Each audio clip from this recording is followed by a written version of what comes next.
everybody, welcome back to our channel and welcome to some more ghost stories from Charlotte, North Carolina.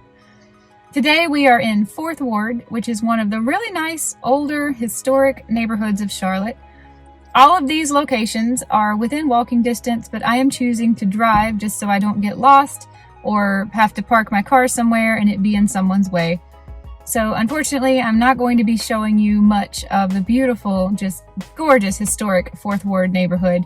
This might deserve coming back another day just to show you some of these gorgeous Victorian homes. But I am going to share 4 locations that are said to be haunted and tell you about their ghost stories. This is going to be a quick video, but I think you will like it. Come on, let's go.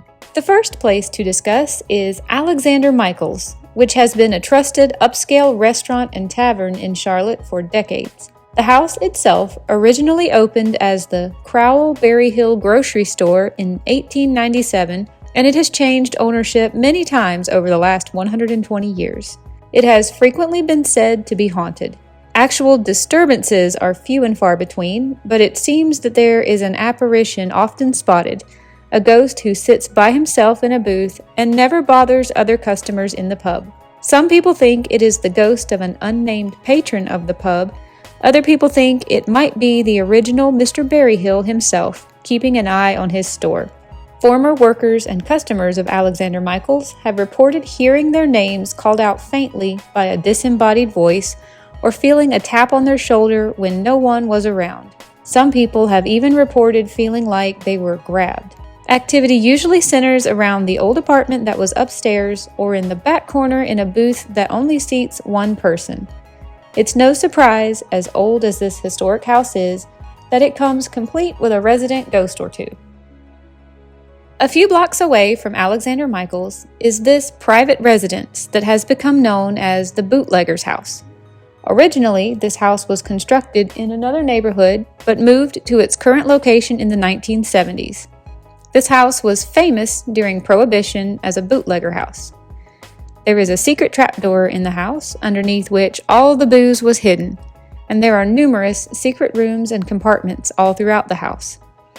It is said that the entity haunting this house is the original owner of the home, and that the ghost is reportedly just very mischievous. Homeowners over the years have claimed to have seen wet footprints going up and down the stairs, having faucets turned on in the middle of the night, and hearing phantom footsteps running throughout the house in the middle of the night.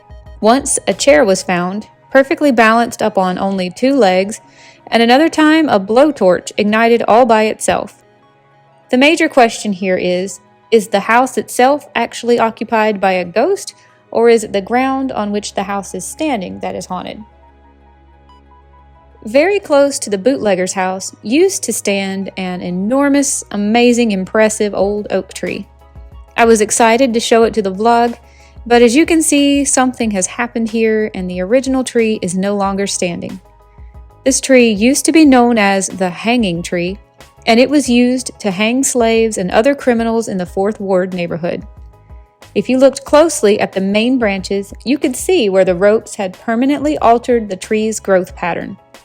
Residences have since been constructed around the tree, and there are local reports of both screams and the creaking of ropes coming from all around the tree in the middle of the night. Locals have reported that this is the center of very dark energy. Lastly, in 4th Ward, we are going to look at this beautiful Queen Anne-style home that was built in 1892. It is known as the McNinch House and serves as a fine dining restaurant today. Walking inside the restaurant is like entering a time machine set to a century back. This home is the center of numerous ghost stories, but the main one revolves around one of the former Mrs. McNinches, who never really left her home after she died. According to local legend, the shadow of the former lady of the house can sometimes be seen in the upstairs bay windows, standing watch over her front lawn.